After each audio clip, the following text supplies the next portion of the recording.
Yoo yakkam jirtan nageenyi sanbaraadha oduu yeroo kabii keessaaf biyya alaa qabannee dhufnee jirra oduu waliin arjaatanii uqqaati akdumaan waliin tura. Shakkamtoonni afur daa'ima waggaa tokkoof sadii ukkaamsuun shakkaman to'annoo jala ooluun qorannoon irra gaggeeffamaa jiru poolisiin Finfinnee ibse. Yakki kun karaa hawwatam kutaa bulchiinsi Qiirqos aanaa 5 bakka addaa gamtaa Afrikaa jedhamee yaamamutti gaaf guyyaa adoolessa 30/2017 tilmaaman galgal sa'aatii 1:40 irrattidha jedha. Shakkamtoonni kunniin daa'im Feenaayil Biraan jedhamu dhoksuun man jireenyaa isaa irraa baasuun abbaatti bilbiluun daa'im ukkaamsanii fi birrii miliyoona 2 yoo ergan akka gadhiisan itti himan. Abbaan daa'imaa hal jiru waajjira poolisii dhiyeenya jirutti gabaas gochuun hordoffiin akka taasifamu godheera. Poolisiin sakatta'iinsa fi hordoffii cimaa taasisuun obbo Kaasaayee Takalee kan jedhamanii fi firooma abbaa daa'imaa waliin kan qaban to'annoo jala oolchuu ibse. Poolisiin yakkicha haal mijeessee jechuun to'annoo jala kan oolchee fi hojii bal'aa taasisee ugguruun daa'im waliin faayidaa maallaqaaf walii galuun yakkicha irratti tuumsa kan taasisan Fiilimoon Gabra Egzaabeer, Takliit Haayiluu fi Miirat Iddiluu kanneen jedhaman yoo ta'anu to'annoo jala oolchee jira jedha poolisiin Finfinnee. Shakkamtoonni kunniin kan qabaman burmaat yakkii karaa hawwatee Mansiree Hotel Maaraakii Saarisitti argamu kireessuun daa'ima achitti dhoksuun akka ta'ellee himanii jiran. Walumaa galatti namoonni yakkichi raawwataman jedhanii shakkaman 4 to'annoo jala ooluun qorannoon irra gaggeeffamaa akka jiru poolisiin ibseera.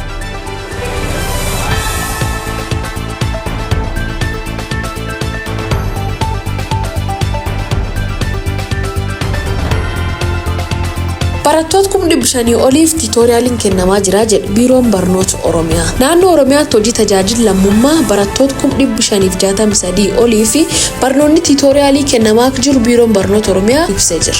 Barattoota kutaa 6ffaa, kutaa 8ffaa, kutaa 10ffaa, kutaa 11ffaa fi kutaa 12ffaa walumaa galatti barattoota 563 olii fi barnoonni tiitooriyaalii kennamaa jiru himee jira. Gaa'eessitoota 34,100 olii fi barnoonni gaa'eessitoota hojii tajaajila lammummaan kennamu jiraachuu jira jedha Biiroon Barnoota Oromiyaa.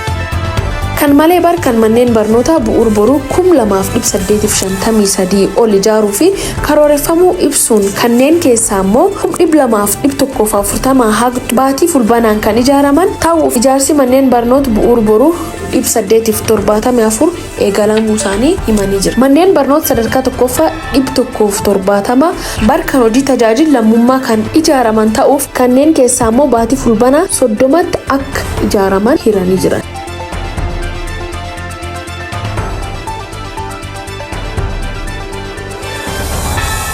Filannoon majlisaa bor eegal jedha Biiroon raawwachiisaa filannoo manmaree dhimmoota Islaamummaa Itoophiyaa. Walitti qabaan boordii filannichaa Dr. Abdulaaziz Ibrahim ibsi kenneen filannoo majlis biyyoolessaaf galmee filattootaa fi hojiileen filannoo duraa hojjetamaa xumuramuu jira jedha. Yoo ammaan kana qophii filannoo xumuruun gar filannoo ce'ameera jedha. Haaluma kanaan filannichi bor hagayya 9/11/2017 kan gaggeeffamu ta'uusaa dubbatanii jiran. Guyyaa borii filannoon ulmaata kan gaggeeffamu yoo ta'u hagayya 10/11/2017 ammoo hayyoonni dargaggoonni dubartoota fi kutaaleen hawaasaa bakka bu'aan sagalee isaanii hin kennanii jedhamee jira. Filannichi hirmaachisaa fi haqqabeessa taasisuuf xiyyeeffannoon hojjetamaa akka jirullee himanii jiran. Filattoonni miliyoona 13.1 galmaa'uu isaaniillee dubbatanii jiran. Hawaasi musliimaa waggoota 5 dhufaniif bakka bu'an jedhanii kan itti amanan masjidatti argamu sagalee isaanii akka kennan waamichi godhameera.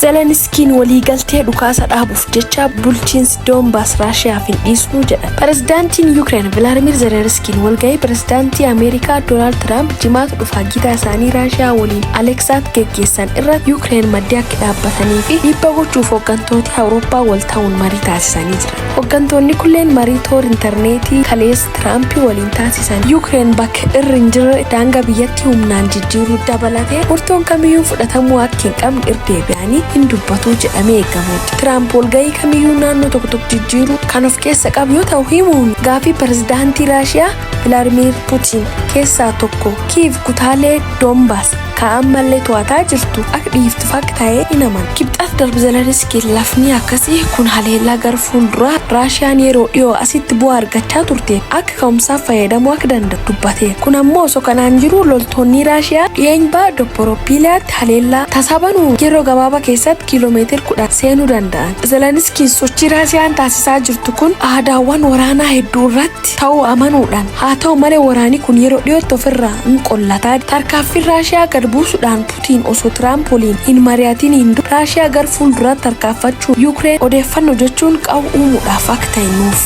ifaadha jechuun dubbatee jira. Guyyaa jimaataa Tiraamp fi Puutiin marii taasisan. Dursanii Raashiyaa waliigaltee dhukaasa dhaabuu gahuudhaaf maal gaafachuu akka danda'an odeeffannoo homtuu hin jiru.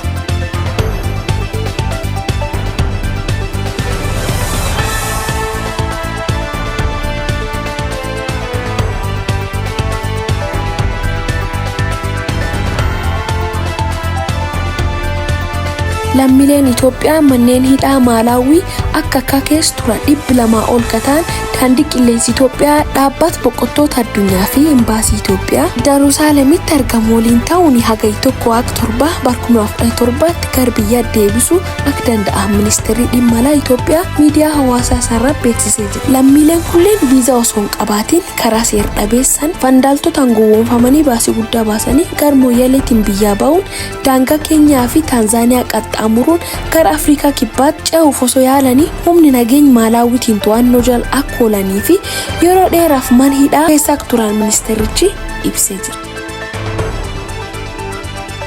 Waltajjiin marii dhimma godaantotaa fi boqottoota irratti qoodeffamtoota hirmaachise Bishooftutti ta'amee jira. Waltajjii dhaabbanni misooma mootummaa baha Afrikaa IGAD qopheesse kanarratti qoodfudhattoonni ministeera haqaa, barnoota, fayyaa, carraa hojii fi ogummaa ministeera alaa dabalatee qoodfudhattoonni naannolee irratti hirmaatanii jiru. Daarektarri olaantuun tajaajila godaantotaa fi godaansa deebitoota Itoophiyaa Aadde Xaayibaa Haasan Itoophiyaan baqattoota biyyoota 34 irraa dhufan miiliyoona 1.1 keessummeessaa jirti jedhe. Itoophiyaan labsii irraa eegalte kunuunsuu fi jireenya baqattootaa fi godaantotaa mijeessuuf akka misooma adda addaa irratti hirmaatanii of jijjiiranii fi damee adda addaa irratti hojjechaa jirra jetti Aadde Xaayibaa Haasan.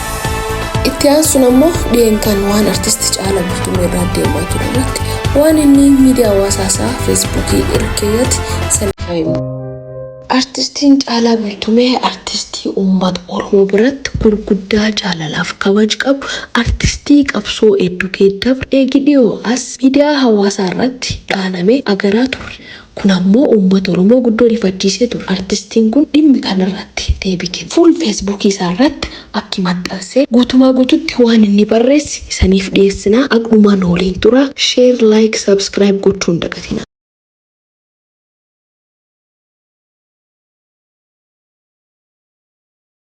Akkas jedhee fuul Feesbuukii isaa irratti maxxansee ture. Galatooma uummata Oromoo fi hawaasna jaallatu mara. Hundaa dursa waaqii kadaamessa harmee kiyyaa keessan na uumee na kunuunsee tiksee fi guyyaa irraa gaachan naaf ta'e nan galateeffa. Inni osoo ani hin beekin eegiyaan dhaladhee of beekes qormaatiiwwan adda addaa jala dabarse. Lafonaa keessatti bineensa bosonaa fi maraataa daggal keessa jiraatu.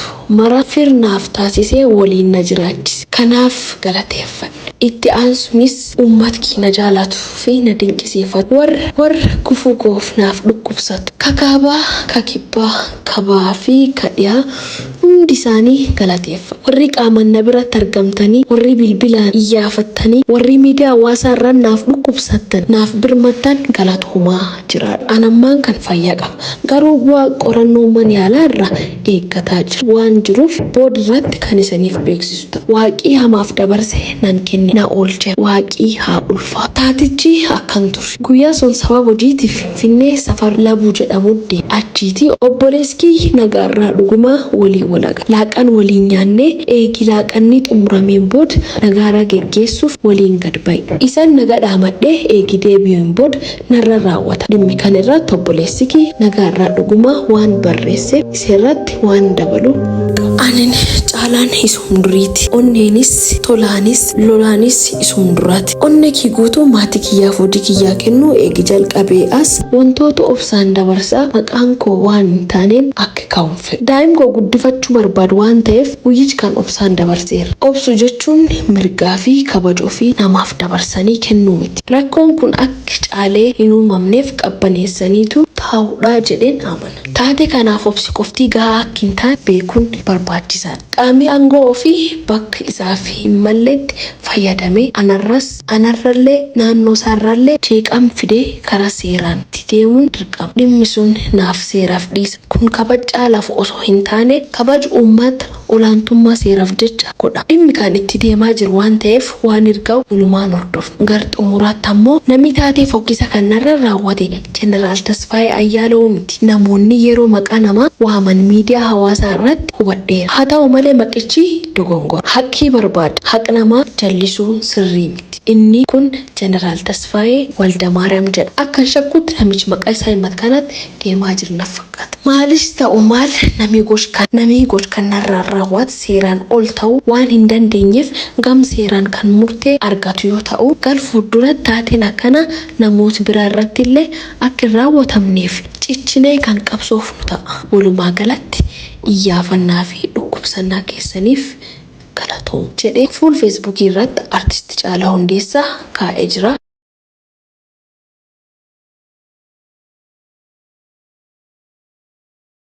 Waan nu dhageeffattaniif horaa bulaa deebanaa nagaa Waaqa keessa.